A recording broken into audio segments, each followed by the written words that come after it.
எல்லோருக்கும் வணக்கம். என்னுடைய சப்ஜெக்டோட சேர்ந்து ஒரு சில விஷயங்கள் குருஜி எப்படி கொண்டு போனார், அதே வகையில் நம்ம கொண்டு போகணும். இந்த ஸ்பிரிச்சுவல் சொசைட்டி அதை விட ஷேர் பண்ண போகிறேன். ஃபஸ்ட்டு நான் இன்னைக்கு சொல்லணும் நினச்சது புத்தர் சொன்னது. எந்த வகையில் சொல்லியிருக்காரு சப்ஜெக்ட் அப்படின்னா, எல்லோருக்கும் விபஸ்ஸனா அப்படின்றது தெரியும். எதுக்குன்னா ஒரு ஆர்கனைசேஷனே இருக்குது விபஸ்ஸனா அப்படின்னு சொல்லிட்டு.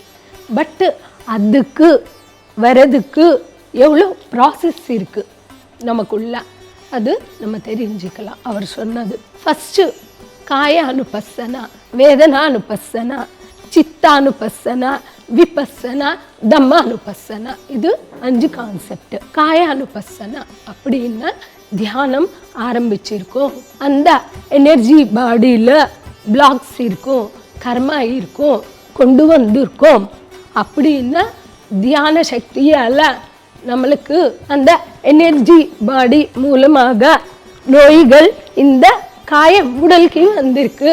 அந்த காயத்தில் இருக்கிற எது நோய் இருக்குதோ அது கிளியர் ஆகிடும். அதோட சேர்த்து வரப்போகிற கர்மா பிளாக்ஸ் எது இருக்குதோ அதை கூட கிளியராக ஆரம்பிச்சிடும். அதனால தான் தியானம் பண்ணும்போது வலி வருது, கண்ணு திறக்காதீங்க. அன்னமய கோஷத்தில் நடக்கும், எனர்ஜி பாடி சக்தி உடலில் கூட நடக்கும். ஃபஸ்ட்டு பெனிஃபிட் என்ன வருது அப்படின்னு பார்த்தீங்கன்னா, நம்மளுக்கு ஜீரண சக்தி நல்லா ஆகிடும். ஜீரண சக்தி சரியில்லைன்னா நிறைய ப்ராப்ளம்ஸ் வரும். ஃபஸ்ட்டு ப்ராப்ளமே ஜீரண சக்தி தான். டைஜஷன் ஆயிடுச்சுன்னா மற்ற அனைத்தும் ப்ராப்பராக நடக்கும். அதனால் காயானுபஸ்ஸனா ஆரோக்கியமாக இருந்தால் தான் அடுத்த ஸ்டெப்புக்கே போக முடியும். உடலே சரியில்லை, எதை பண்ண முடியும்? எதுவும் பண்ண முடியாது. அதனால் ஃபஸ்ட்டு ஸ்டெப்பு காயானுபஸ்ஸனா. நெக்ஸ்ட்டு ஸ்டெப்பு ஓகே, உடல் சரியாயிடுச்சு, ஹெல்த்தியாக இருக்கிறோம். அப்போது உள்ளே இருக்கிற மனம் என்ன ஆயிடுச்சு? உள்ளே இருக்குது, அது கிளியராக ஆயிடுச்சா? ஆகலை, இருக்குது, பெண்டிங்கில் இருக்குது அடுத்த ஸ்டெப்புக்கு. இதுதான் வேதனானுபஸ்ஸனா. தட் இஸ் வேதனைகள் அடைச்சி வச்சிருக்கிறோம் நிறைய பிறவிகள் இருந்து. இப்போ இந்த பிறவிகளில் சில அடைச்சி வச்சிருக்கிறோம். கோபம் இருக்கும், எக்ஸ்பிரஸ் பண்ண முடியாது. அழுவு வரும், எக்ஸ்பிரஸ் பண்ண முடியாது. அப்படி சப்ரெஸ் பண்ணி வச்சிருப்போம். இந்த எமோஷன்ஸ் எல்லாமே கிளியராக ஆரம்பிச்சிடும். இல்லாத கோபம் வரும், எதுக்கு அழுகுறோமோ தெரியாது, நிறைய எக்ஸ்பிரஸ் பண்ண ஆரம்பிச்சிருப்போம். அப்போது அவங்களுக்கு புரியாது என்ன நடக்குது எனக்குள்ள. இல்லாதது வருதே அப்படின்னு, இல்லாதது கிடையாது, உள்ளே இருக்கிறது வெளியே வருது. இது வேதனானுபஸ்ஸனா. தட் இஸ் உடல் சரியாயிடுச்சு, இப்போது எமோஷ்னல் பாடி சரியாயிடுச்சு. அடுத்த ஸ்டெப்புக்கு போகிறோம். தட் இஸ் சித்தானுபஸ்ஸனா. அப்படின்னா சித்தத்தில் நிறைய குப்பை இருக்குது. இதுதான் சொல்லியிருக்காரு யார்? பதஞ்சலி மகர்ஷி அவர்கள். யோக சித்த விருத்தி நிரோதா. தட் இஸ் யோகம் செய்வதால், யோகம்னா தியான யோகம், மற்ற யோகம் கிடையாது. தியான யோகம் செய்வதால் சித்தத்தில் இருக்கின்ற அனைத்து விருத்திகள் நிரோதமாகும் அப்படின்னு சொல்லியிருக்காரு. முதல்ல சித்தம்னா என்ன, விருத்திகள் அப்படின்னா என்ன, நிரோதம் என்ன, அது தெரிஞ்சுக்கலாம். அப்போது சித்தத்தில் அப்படின்னா அந்த கரணங்கள் அப்படின்னு சொல்கிறோம். மைண்டு இப்படி இதை பார்க்குறோம். ஒன்று தான் இது மைண்டு. ஆனால் அது 4 பார்ட்ஸாக இருக்குது. மனோ, புத்தி, சித்த, அகங்காரம். இப்போது இந்த மனோ புத்தி விட்டுட்டு சித்தத்தை பற்றி தெரிஞ்சுக்கலாம். சித்தம் அப்படின்னா ஒரு ஏஜ் பிறகு அனைத்தும் நம்மளுக்கு ஞாபகம் இருக்கும். ஒரு 4 to 5 years வரைக்கும் ஞாபகம் இருக்காது. அடுத்தடுத்த எல்லாமே ஞாபகம் இருக்குது. எதுக்கு ஞாபகம் இருக்குது அப்படின்னா அது சித்தத்தில் இருக்கிறதால ஞாபகம் இருக்குது. சித்தத்தில் இல்லாதது ஞாபகம் இருக்காது. அப்போ போட்டி வச்சிருக்கிறோம்.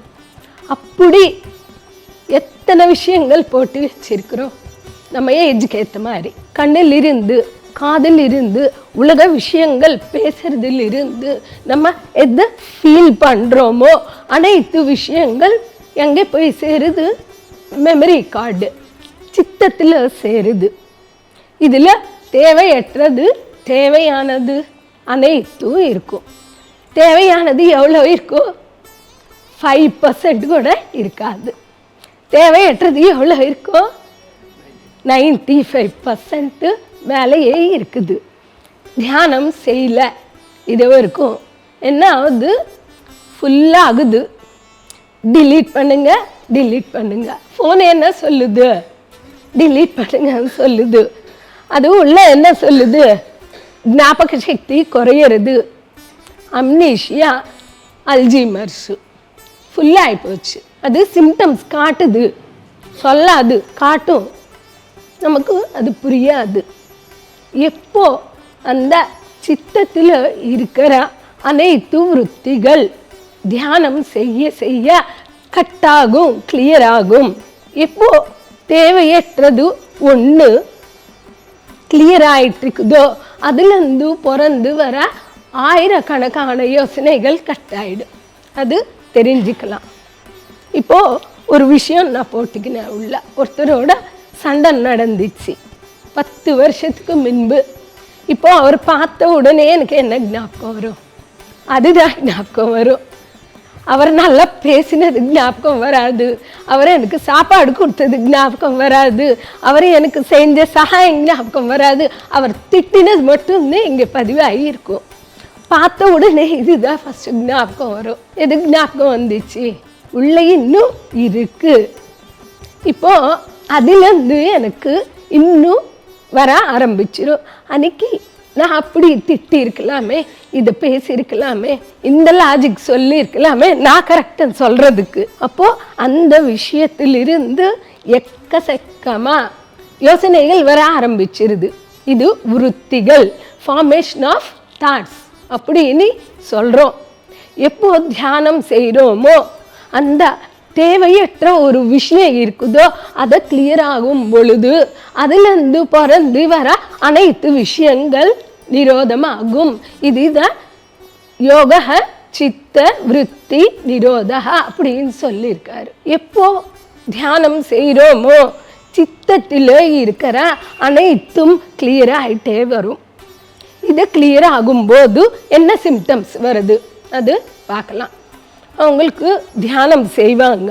சில நாளைக்கு தியானம் செஞ்சுட்டே இருப்பாங்க. யோசனைகள் வந்துக்கினே தான் இருக்கும். 1 மணி நேரம் உட்காருவாங்க. 1 மணி நேரம் அவங்களுக்கு தாட்ஸ் இருக்கும். டவுட் வரும் அவங்களுக்கு. நான் தியானம் செய்கிறேன்னா இல்லையா, ராங்கா போகிறேன்னா டவுட்டு வரும். நம்ம தியானம் செய்யும் பொழுது யோசனைகள் வரும் பொழுது கட் பண்ணிட்டு மூச்சு கவனிச்சா கூட அந்த 1 hour கவனிச்சா கூட கட் ஆகலை, யோசனைகள் வந்துக்கினே இருக்கு அப்படின்னா அது சித்தானுபசனா. உள்ளே இருக்கிறது காலி ஆகுது.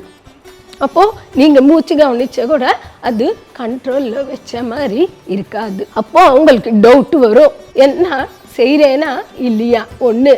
செகண்ட் திங்கு, ஞாபக சக்தி குறைஞ்சிரும். இந்த ப்ராசஸில் எனக்கு என்ன ஆயிடுச்சு, மெமரி லாஸ் ஆயிடுச்சா, குறைஞ்சி போச்சா, மறந்து போகிறேன்னு அப்படின்னு வரும். அது ஞாபக சக்தி குறையிறது ஒரு சிம்டம். செகண்ட் சிம்டம் மூச்சு கவனிச்சா கூட கண்டினியூவாக வரும். இது சித்தானுபசனா. என்ன பண்ணுது, ஒரு எக்ஸாம்பிள் மூலமாக தெரிஞ்சுக்கலாம். ஒரு பீர்வாய் இருக்குது, யாரை கட்டலாம் அப்படின்னு நினைக்கும் பொழுது மொத்தமாக கீழே கொட்டுவோம், காலி பண்ணுறோம் ஃபஸ்ட்டு. அப்புறம் தான் செக்ரிகேட் டிவைட் பண்ணிட்டு தேவையற்றது விட்டு தேவையானது உள்ள வச்சிருப்போம், தேவையற்றது தள்ளிடும்.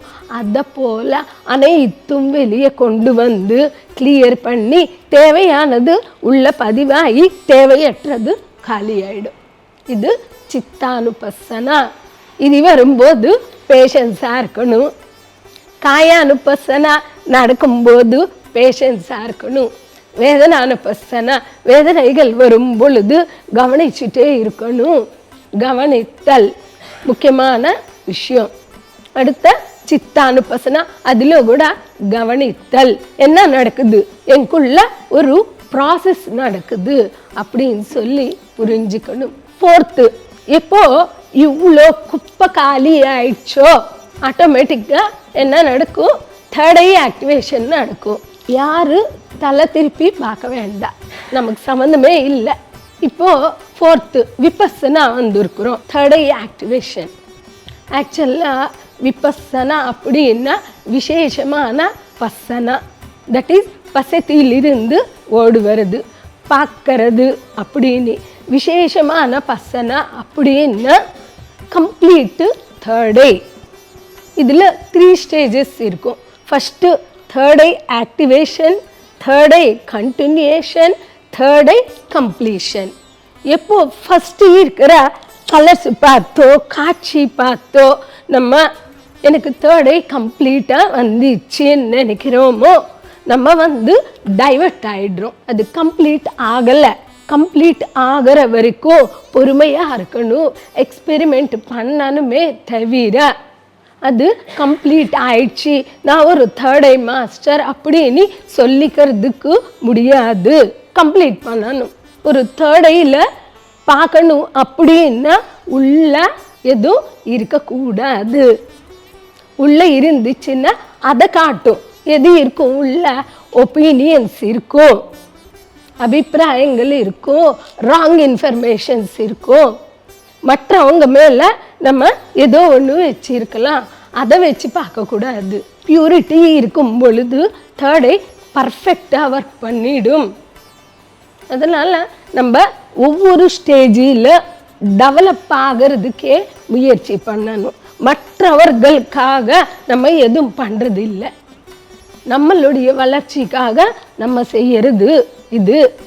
அது ஒரு பார்ட், அவ்வளோதான். எப்போ விபஸ்ஸனா தட் இஸ் தேர்ட் ஐ வருதோ நம்மளுடைய மின்பிறவிகளுடைய கர்மங்கள் பார்த்து அதுலேருந்து சில விஷயங்கள் ரியலைஸ் பண்ணுறதுக்கு, நம்ம செய்ய வேண்டிய ஒர்க்ஸு நம்ம புரிஞ்சிக்கிறதுக்கு, அது பாதையில் இன்னும் ஒவ்வொரு ஸ்டெப்பாக டெவலப்பில் போகிறதுக்கே யூஸ் பண்ணிக்கணும். மகான்கள் பார்த்தீங்கன்னா அவங்களுக்கு இருக்கிற ஒவ்வொரு குவாலிட்டி உலக நன்மைக்கு யூஸ் பண்ணுவாங்க.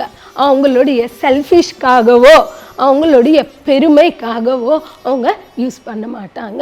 எப்பொழுது செல்ஃபிஷாக பெருமையாக யூஸ் பண்ண ஆரம்பிச்சிருவோமோ அந்த தேர்ட் ஐ க்ளோஸ் ஆக ஆரம்பிச்சிடும். நம்ம என்ன செய்கிறோமோ உள்ள அதுவே நடக்கும். க்ளோஸ் ஆகிடுச்சின்னா மறுபடியும் அறியாமல் தனம். அதனால் ஸ்டெப் பை ஸ்டெப்பு ஸ்டாண்டாக நிதானமாக ஸ்டாண்ட் பண்ணிகிட்டே போகணும். ஓட வேண்டியது கிடையாது. ஸ்பிரிச்சுவாலிட்டி எப்போவுமே நிதானமாக போக வேண்டியது.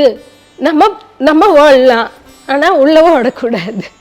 இப்போ ஒர்க் இருக்குது, பாடி ஓடி தான் ஆகணும், ஐடியாஸ் போடணும், மைண்டு ஓடி தான் ஆகணும்.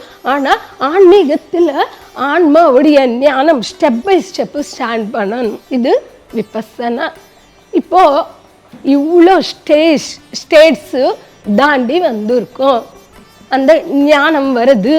அப்போது என்ன புரியும், தம்மானுபஸ்ஸனா.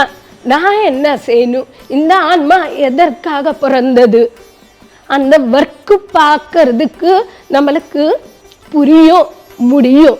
இது தம்மானுபஸ்ஸனா. நம்மளுடைய கடமை நம்ம செய்கிறோம். அதனால் ஒரு ஒர்க்கு செய்யணும் அப்படின்னா இங்கே மாஸ்டர்ஸு ஒர்க்கு செய்கிறாங்க அப்படின்னா எத்தனை ஸ்டேட்ஸ் தாட்டி வந்திருக்காங்க. அவங்களுக்கு ஒரு கிளாப் பண்ணிக்கலாம்.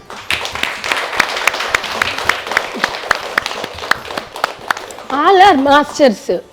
ஒவ்வொருத்தரும் ஒவ்வொரு ஸ்டேட்டில் இருக்கலாம். பட் எல்லோரும் தாண்டிட்டாங்க, தாண்ட போகிறாங்க, தாண்டுறாங்க. அவ்வளோதான் வித்தியாசம். இப்போது ஒரு ஒர்க்கு முடிஞ்சிச்சு, நம்மளுடைய கெப்பாசிட்டி எது இருக்குதோ இப்போ அதை முடிஞ்சிச்சு. அடுத்த இன்னொரு ஒர்க்கு வரும். எனக்கு ப்ரமோஷன் வருது, என் ஸ்டேட்டஸ்க்கு ஏற்ற மாதிரி, என் ஸ்டேட்டுக்கு ஏற்ற மாதிரி வரும் பொழுது மறுபடியும் சில பெண்டிங் இருக்கலாம் பாடியில். காயானுபஸ்ஸனா, வேதனானுபஸ்ஸனா, சித்தானுபஸ்ஸனா, விபஸ்ஸனா. விபஸ்ஸனா ஞானம், தம்மானுபஸ்ஸனா. தட் இஸ் அடுத்த ஒர்க்கு பண்ணணும்னா மறுபடியும் ஸ்டார்டிங்லேருந்து வரும். நீங்கள் கேட்கலாம், என்ன மேடம் ஃபஸ்ட்லேருந்து வருமா? மறுபடியும்னா வரும். அதில் பேலன்ஸ் எது இருக்குதோ அது கிளியர் ஆகும். எனர்ஜி சிஸ்டம் சேஞ்ச் ஆகிடும். அந்த எனர்ஜி சிஸ்டம் அடுத்த ஒர்க்குக்கு வேலை செய்யுது. ஒவ்வொரு ஸ்டேஜில் டெவலப்பு ஆக வேண்டியது தான். அந்த எனர்ஜியோட போக வேண்டியது தான். அந்த ஞானத்தோட போக வேண்டியது தான். கொஞ்சம் கொஞ்சம் பத்தாது. ஒரு சோல் ஒர்க்கு அப்படின்னா அதில் நிறைய விஷயம் இருக்குது. ஒவ்வொருத்தரும் அப்படி அந்த பாதையில் ஈஸியாக அவங்க பர்சனலாக கஷ்டப்பட்டால் கூட நல்லா கரெக்டாக வராங்க, வருவாங்க. இது புத்தர் சொன்னது. நெக்ஸ்ட்டு நான் சொல்லணும் அப்படின்னு நினச்ச விஷயம் ஒன்று இருக்குது. குருஜி நம்மளுக்கு ஒரு 3 கொடுத்தாரு. உலகத்துக்கு செய்ய வேண்டியது ஒரு 3 கொடுத்தாரு. நம்மளுக்கு தியானம், ஸ்வாத்தியாயம், சஜ்ஜன சாங்கச்சம். இந்த ஆன்மாவுக்கு கொடுக்க வேண்டிய இன்புட்ஸ். இதுக்கு தேவை எனர்ஜி, தேவை ஞானம், தேவை கிளாரிட்டி, தேவை. அதனால் இந்த 3 கொடுக்கணும். இது ஆன்மாவுக்கு. உலகத்துக்கு என்ன கொடுத்துருக்காங்க அப்படின்னா தியான ஜெகத், பிரமிட் ஜெகத், சைவ உணவு ஜெகத். அவ்வளோதான், சிம்பிள். நம்மளுக்கு ஒரு 3, உலகத்துக்கு ஒரு செய்ய வேண்டியது 3. Simple, no confusion. இதுக்காக 18 பிரின்சிபல்ஸ் கொடுத்துருக்காங்க. அது தாண்டி, இந்த விஷயங்கள் தாண்டி மாஸ்டர்ஸு இல்லை மற்றவங்க சில டைவர்ஷன்ஸு கொடுப்பாங்க. No diversions. போர் அடிச்சா கூட குருஜி ஒன்னே சொல்லியிருக்காரு, சுவாசத்தின் மீது கவனம், அஹிம்சை, பிரமிட். போர் அடிச்சா கூட இதே சொல்லியிருக்காரு. எனக்கு போர் அடிக்குது, நான் கொஞ்சம் டைவர்ட் பண்ணுறேன், வேற சப்ஜெக்ட் கொண்டு வர தேவையில்லை. ஒரு ஃபிசிக்ஸ் டீச்சர் இருக்கும், வாழ்க்கை முழுசாக ஃபிசிக்ஸ் தான் சொல்லுவாங்க. எனக்கு போர் அடிக்கும், கொஞ்ச நேரம் நான் மேக்ஸு சொல்கிறேன், கொஞ்ச நேரம் நான் இங்கிலீஷ் சொல்கிறேன், சொல்ல மாட்டாங்க. அந்த ஃபிசிக்ஸ் டீச்சர் தன்னை தான் அப்டேட் பண்ணிக்குவான். இன்னும் எப்படி திறமையாக கொண்டு போகணும்னு பார்ப்பான். அதுவே தவிர வேற சொல்லி அந்த கிளாஸ் டைவர்ட் பண்ணணும்னு நினைக்க மாட்டாங்க. பண்ணிட்டாங்கன்னா என்ன அர்த்தம்? தன்னுடைய சப்ஜெக்டுக்கு துரோகம் செய்கிறாங்கன்னு அர்த்தம். அதனால நோ டைவர்ஷன்ஸ், நோ குடா கேஸ, no crop circles, no manifestations, no healings. Masters கூப்பிடுறது தேவையில்லை. தியானம் பண்ணும் பொழுது ஒரு எனர்ஜி லெவல் வரும் பொழுது, ஒரு ஃப்ரீக்குவென்சி லெவல் வரும் பொழுது ஹீலிங்ஸ் தானாக நடக்கும். தானாக இயற்கையாக நடக்கிற விஷயங்கள் தான் இயற்கையானது, மற்றது ஆர்டிஃபிஷியல். செஞ்சால் கூட அடுத்தடுத்தா அது ரிப்பீட்டடாக இருக்கும். எதுக்கு ரிப்பீட்டடாக இருக்கும்? நேச்சுரலாக பண்ணும் பொழுது அவங்க ரியலைஸ் பண்ணுவாங்க. ஆர்டிஃபிஷியலாக பண்ணும் பொழுது அவங்க ரியலைஸ் பண்ண மாட்டாங்க. அதே மிஸ்டேக்ஸ் திருப்பி செய்வாங்க, திருப்பி கற்றுக்க வேண்டியது இருக்கும். இன்னும் ஞானம் வரல. ஹீலிங் நடந்துச்சு டெம்பரரியா, ஞானம் வரல. ஞானம் எப்போ வரலையோ பிக்சரு ரிப்பீட். அதனால எதுவும் இல்லை. இன்னைக்கு பிரசாந்தி சொன்னா, இன்னொருத்தர் சொன்னா, இன்னொருத்தர் சொன்னா, கிளாஸஸ் கேட்டா கூட குருஜி என்ன சொல்லியிருக்காரு, அவங்க சொல்கிறதுக்கு இதுக்கு மேட்ச் ஆகுதா, டைவர்ஷன்ஸ் இருக்குதா, வேறு சப்ஜெக்ட்ஸ் போயிட்டுருக்குதா செக் பண்ணிக்கோங்க. இப்போ பிஎம்சி இருக்குது, எல்லாமே நம்மளே செக் பண்ணிக்கலாம். செக் பண்ணிட்டு சரியான பாதையில் ஸ்டாண்டர்டாக ஸ்டடியாக போகணும். மற்ற மாஸ்டர்ஸு யாருக்கு நம்ம கைட் பண்ணணுமோ அவங்களுக்கு கூட அதே பாதையில் நம்ம போகும்போது அவங்களுக்கு சரியான வழி காட்டின மாதிரி இருக்கும். நம்மளே டைவர்ட் ஆனால் அவங்க டைவர்ட் ஆக மாட்டானா, ஆயிடுவாங்க.